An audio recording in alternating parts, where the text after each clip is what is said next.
My name is Julia Gibson, and if there's one thing I've learned about heartbreak, it's that it rarely arrives in a clean, cinematic moment.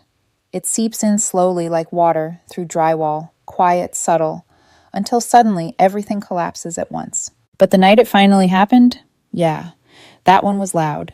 I met Edward Ward 2 years ago at a mutual friend's cookout, the kind where half the people don't know each other. The grill burns half the food, and the conversations feel loose and sun-softened. He was sweet from the start, thoughtful, a little shy, the kind of man who notices when your drink is empty or when your sweater slips off your shoulder.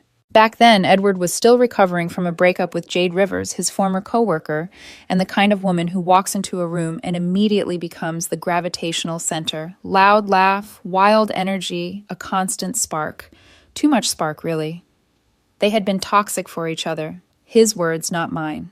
I believed him. I always believed him. In the early months, supporting Edward felt easy, natural. He wasn't freeloading or manipulating, not obviously. He just needed help finding steady ground.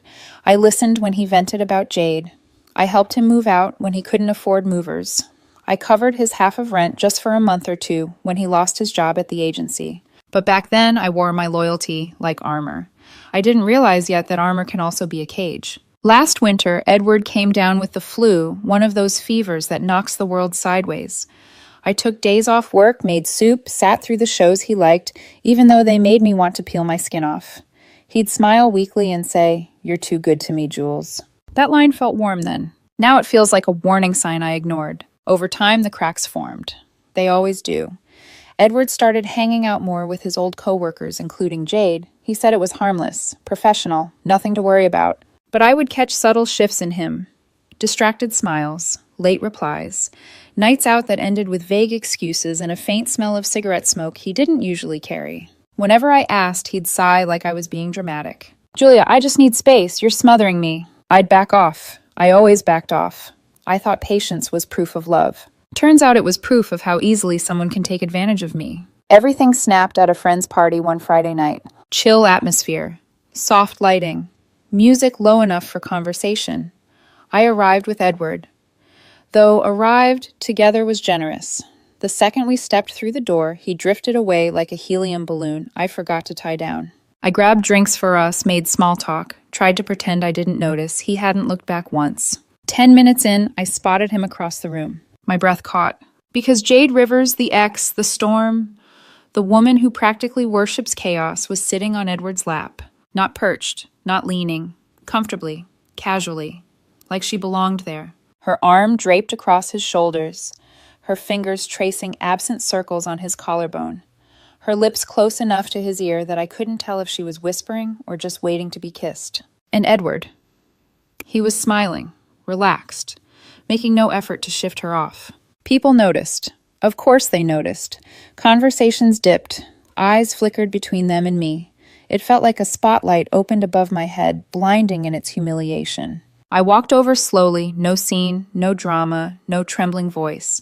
Just a quiet, controlled approach from a woman who'd been disrespected one time too many. I set Edward's drink on the table beside them. "Edward," I said softly, "what's going on?" He didn't look guilty. He looked annoyed. Before he could even open his mouth, Jade laughed this sharp, taunting sound and said, "Relax, Julia. He's allowed to have options." She leaned in closer to him, smiling like she'd won a prize. Edward didn't correct her, didn't move her, didn't even deny the implication. That was the moment something in me snapped, not emotionally, but cleanly, like a rope finally giving way. I straightened, nodded once, and said, "Okay. That's all. No begging, no tears, no desperate attempt to reclaim dignity. Just okay," and I turned around and walked out.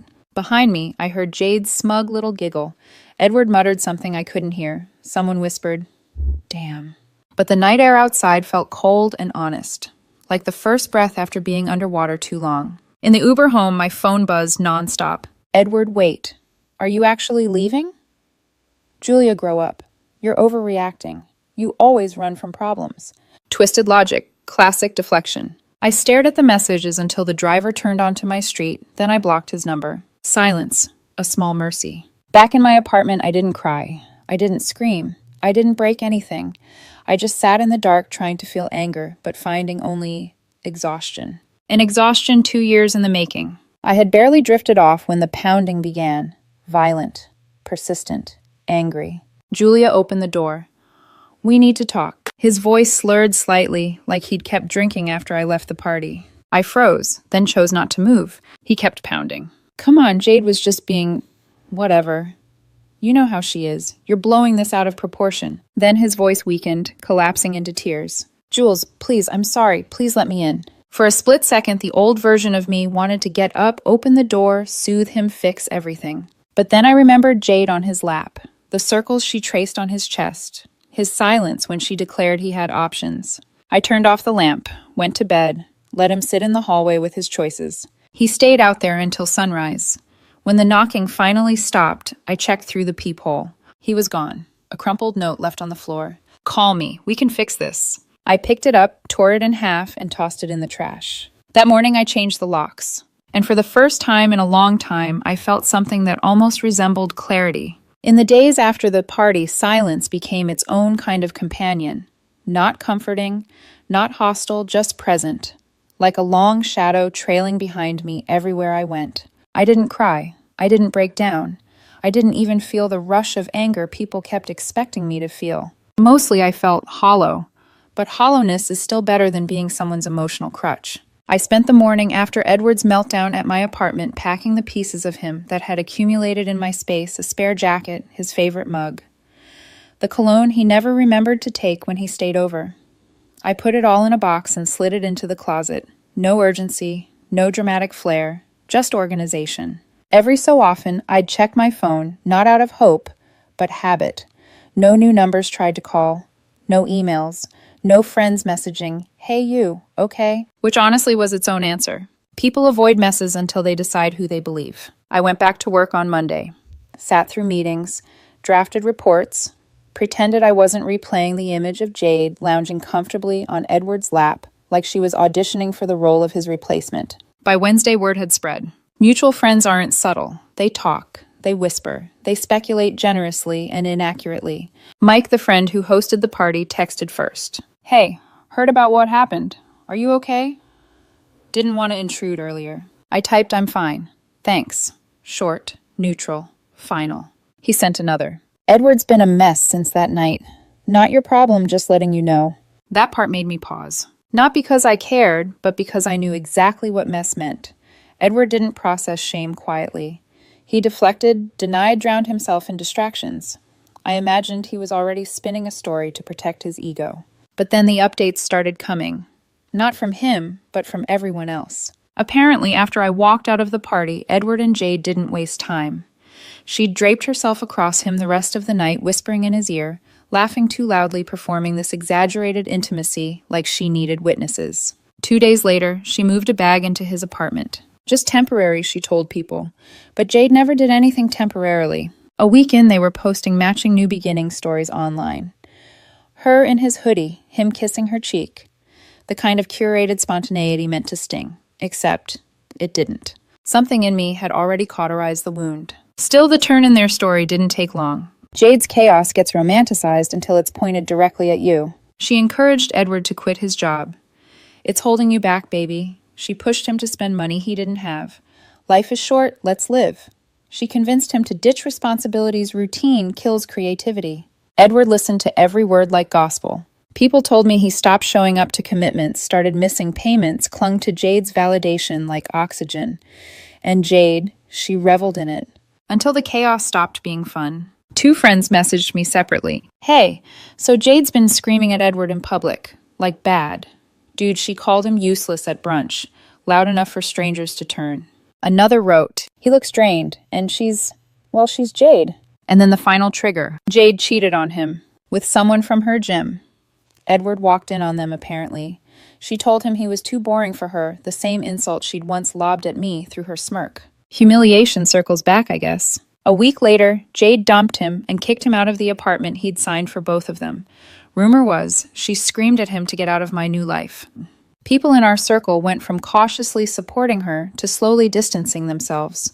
No one likes standing too close to a fire once it jumps the containment line. And Edward, who once accused me of smothering him, was suddenly alone in the wreckage he'd helped build. I didn't feel satisfaction. I didn't feel pity either. Just neutrality. like watching a slow-moving train crash you had once warned the conductor about.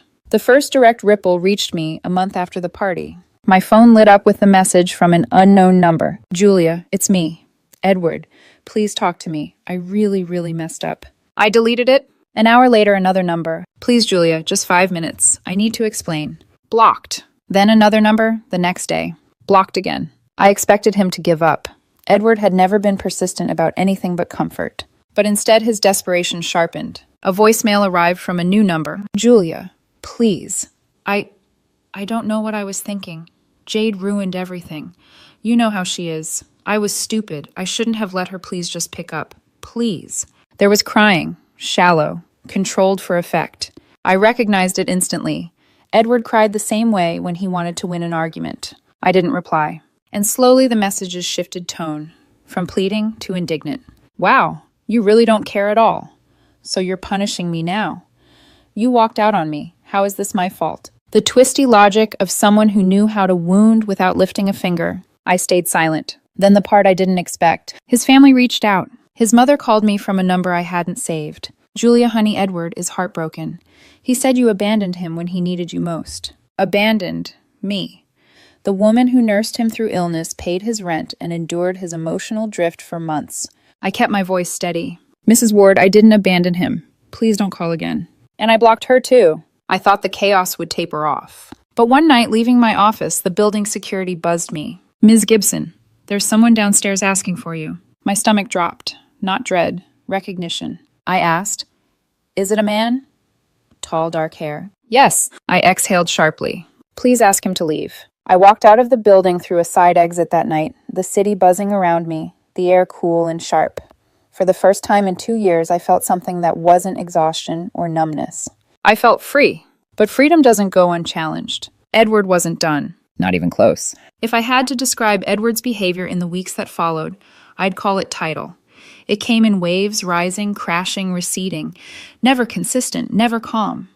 And just when I thought it was finally over, another surge would take me by surprise. The first wave was desperation. The second was entitlement. The third, well, that one got dark. After security turned him away from my building, Edward disappeared for a few days. No blocked number calls. No voicemails routed to spam.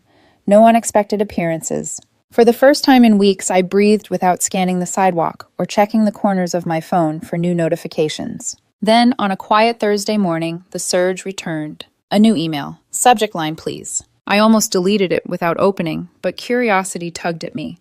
Inside was a rambling paragraph. "Julia, I know I don't deserve your forgiveness, but I'm begging you. Jade ruined me. She manipulated me.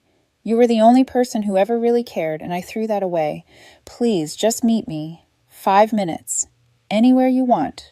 Please." I closed it, no reply. An hour later, another email came through. "I'm falling apart. I can't sleep. I can't eat. I need closure." Closure. People always ask for closure when what they really want is access. I blocked his email entirely. That's when wave 2 hit. Suddenly, the tone shifted from sorrowful to irritated, tipping into passive-aggressive hostility. Texts from new numbers. "I don't understand why you're being so cold. You didn't even try to fix things. Running away is easier than admitting your part in this." My part. The phrase pulsed in my mind like a bruise being pressed. I did nothing but walk away from a man who let another woman sit on his lap like a throne. Still, I didn't respond. Silence is powerful. It makes the right people retreat and the wrong people escalate. Edward escalated. One evening, I was halfway through making dinner when my phone buzzed with a call from a mutual friend, Riley. I picked up. "Julia." "Heads up," Riley said quietly. "Edward's been talking to people, trying to flip the story." Of course he was. "What's he saying?" I asked. "That you blindsided him, that you abandoned him when he needed support. He's playing the victim hard." A bitter laugh escaped me. "He cheated emotionally and publicly humiliated me. He's lucky I didn't throw the drink on him." I know Riley sighed. Most people know. But he's desperate. And when Edward's desperate, he rewrites history. He always had. Small details, little omissions, a talent for shifting blame 1 inch at a time until the entire narrative bent in his favor. "Be careful," Riley added. "He keeps asking where you've been and who you're with." That part made my skin prickle. Not fear, just annoyance. He wanted control, not closure. "Thanks for letting me know," I told Riley before hanging up. I went back to stirring the pasta, refusing to let Edward invade one more second of my evening. But the waves weren't done. The next stage was the guilt campaign. It started with a message from a friend of Edward's I barely knew. Hey, Edward's really hurting. Maybe just hear him out. Closure goes both ways. I deleted it. Then his cousin messaged me. He says you ghosted him while he was struggling. That's harsh, Julia. Ghosted. Harsh. The language of people who don't understand emotional boundaries.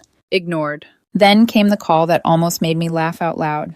Edward's sister Pamela. Julia, she began with this faux sympathetic tone. Edward's devastated. He told us everything. That sentence alone told me how the conversation would go. I stayed quiet. We all make mistakes, Pamela continued.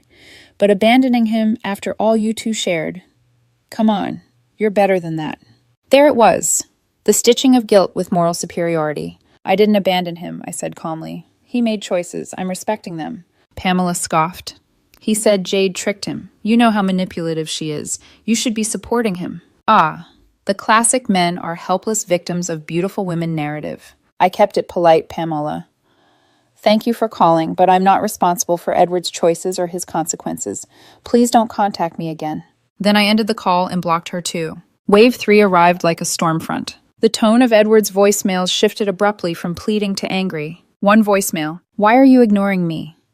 After everything I did for you. Another. You think you're better than me now, really? And then the one that revealed his true colors. You know what? Maybe Jade was right. You're cold, emotionless, impossible to satisfy. No wonder I needed something different.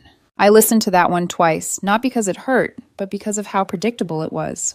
When manipulation fails, people often resort to cruelty. I didn't reply. He sent more. You ruined my life. This is on you. Talk to me or I'll go insane.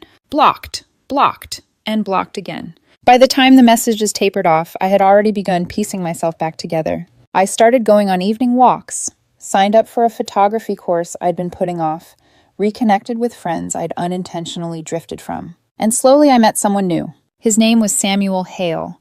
Kind eyes, kind smile. A man who spoke gently and listened fully. A man with no chaos behind his gaze. We kept things casual, slow, easy. The opposite of everything Edward and Jade had been. For the first time in a long time, the world felt quiet enough for me to hear my own thoughts clearly. But quiet never lasts long, not when the past refuses to stay buried. Because Edward wasn't done. Not by a long shot. Some confrontations announce themselves long before they happen. You feel them gathering quietly, insistently, like pressure shifting in the atmosphere. By the time the invitation came through for Marcus's birthday, I already knew Edward would be there. Not because anyone said so, but because the universe has a twisted sense of timing. Still, I wasn't going to hide. I'd spent enough of my life shrinking so someone else could feel bigger. Samuel offered to skip the event if I preferred something quieter, but I shook my head. I'm done letting Edward's shadow dictate my schedule, I told him. He smiled warm and steady. Then we go. The bar was low-key, warm lighting. Soft music. A place where laughter blended with clinking glasses. I walked in with Samuel beside me, and for the first time in months, I felt genuinely present. Friends greeted us. Hugs, cheers, light teasing. Julia, you look amazing, Riley said, handing me a drink. Promotion glow, joked Marcus. I laughed. A real one. Not forced, not brittle. Samuel fit into the group seamlessly, asking thoughtful questions, listening more than he spoke.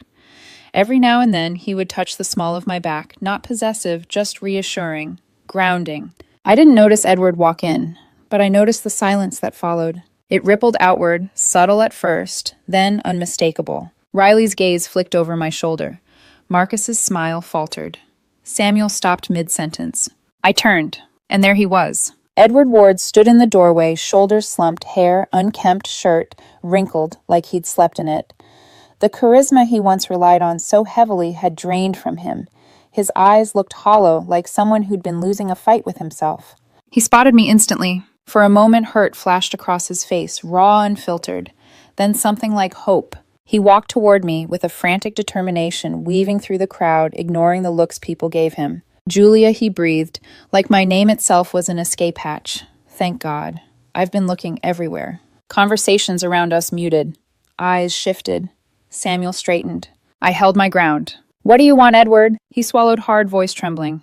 Please, can we talk privately outside, just for a moment? No, I said calmly. We can talk right here. His gaze flicked to Samuel, then back to me. Can we not do this in front of... He gestured vaguely dismissively. People? That old familiar tone, the one where he tried to manage optics more than emotions. I crossed my arms. Say what you need to say. He exhaled shakily, ran a hand through his messy hair. I messed up, he said, voice cracking. Julia, I know I screwed everything up. Jade, she ruined me. She hit me. Cheated. Manipulated me. Used me. I was blind and stupid and you were always the one who really cared. I see that now. I swear I see it. A few friends looked away, clearly uncomfortable. Samuel remained beside me, still but alert. Edward stepped closer. I love you, he whispered. I always did. I just didn't realize it until I lost you. Please, give me another chance. I'll do anything. His voice broke, and for a fleeting second, I saw the man he used to be. The softness, the vulnerability, the boy inside him who never learned how to sit with discomfort. But sympathy is not the same thing as reconciliation. I'm glad you finally see the truth, I told him quietly. But your revelation doesn't obligate me to return. He blinked rapidly, confusion surfacing. You're not even going to think about it. No. Julie, come on, he pleaded louder now. We were good. We were real. She was a mistake. Don't punish me for being human. Punish. The word hit like static in my ears. I'm not punishing you, I said. I'm remembering. He flinched. I continued, voice steady. You let your ex climb into your lap in front of our friends. You let her touch you like she owned you. You smiled while she told me you had options. And you didn't correct her. Not once. People were listening now, openly, unflinchingly. Edward shook his head frantically. I was confused. I wasn't thinking clearly. I was overwhelmed. You were disrespectful, I corrected, and I'm done making excuses for you. He looked desperate now, panic unraveling him. We can fix this, he said, voice strained. Just tell me what to do. I'll do anything. I took a slow breath. There is no us anymore, Edward. You made your choices. Let my absence be just as public as your betrayal was. His mouth opened as if to argue, but no words came out. His face contorted. Julia, please, he whispered. I don't have anyone left. It was supposed to make me feel responsible, guilty, soft. But instead I felt clear. Then maybe it's time you learn how to stand on your own, I said gently, without expecting a woman to carry the weight for you. A silence fell so complete it felt like the room held its breath. Edward looked around at the faces watching at Samuel's hand resting lightly near mine and then back at me. Something inside him crumpled. His shoulders dropped. His lips trembled. His eyes glossed over with the realization that the version of me he once depended on no longer existed. Without another word, he backed away. His exit was slow, unsteady, a man trying not to collapse in front of an audience. When the door finally closed behind him, it felt like the final page of a chapter I'd been stuck in far too long. Samuel exhaled softly beside me. You okay? He asked. I nodded, and this time I meant it. The atmosphere around us thawed. Someone turned the music back up. Laughter resumed, tentative at first, then full. Riley approached with a half-smile. Damn, Jules, that was something.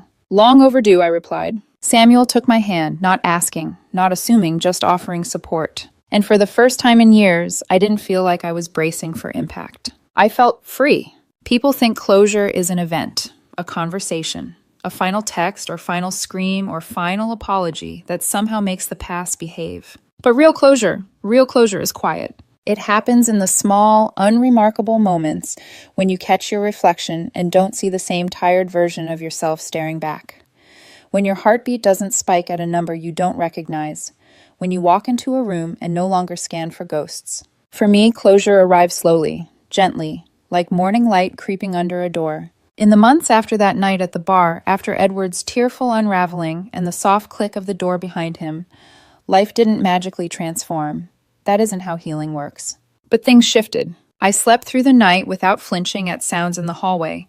I stopped checking over my shoulder on evening walks. I stopped rehearsing arguments in my head for a man who no longer had power over me. I began living in this present again. I kept seeing Samuel, though. Neither of us rushed anything. He was patient in a way that didn't feel like waiting, just existing. Calm, grounded men aren't cinematic in the Hollywood sense, but they are in the real-life sense. They allow you to breathe. One evening, months later, we sat on a park bench, watching children chase pigeons across the pavement. The air was warm golden, and Samuel leaned back, smiling. You seem lighter, he said simply. I feel lighter, I admitted. And I did. The weight I carried wasn't just Edward. It was the belief that someone else's chaos was my responsibility, that their wounds were mine to tend, that loyalty meant endurance instead of reciprocity. I don't believe that anymore. Not after everything that happened. Occasionally, I'd hear small updates about Edward. He'd gotten another job lost. It gotten another. He moved apartments twice. He dated someone briefly, someone who also left quickly. He went quiet for a while. Once I spotted him across the street near a cafe. He didn't see me. He looked older, not in years, but in wear.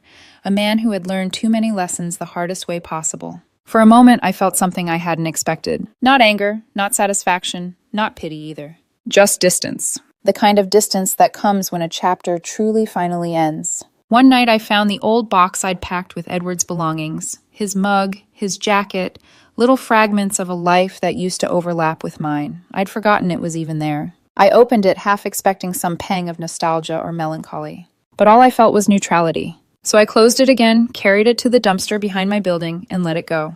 The lid clanged softly final and hollow, and I walked back upstairs without looking over my shoulder. My friends ask sometimes if I'd ever talk to Edward again if he showed up, changed, humble, genuinely sorry. I think about that question more than I answer it. Would I forgive him? Maybe. Would I let him back into my life? No. Because forgiveness is a gift you give yourself. Re-entry is a privilege the other person must earn. And Edward. He lost that privilege the night he let someone else sit on his lap and told me I was just one of his options. I was never an option. I was a person. And it took losing me for him to realize the difference. But it took losing him for me to realize something even more important. I am capable of loving deeply without sacrificing myself. I am allowed to walk away quietly instead of collapsing loudly. I am allowed to choose peace over chaos. And I am allowed finally to live a life that isn't shaped by someone else's instability. Sometimes late at night, when everything is quiet, a single thought drifts through my mind. Some people teach you how to love. Others teach you what you must never accept again. Edward was both, but only one of those lessons stays with me. I walk forward now, steadier, clearer, softer, where it matters.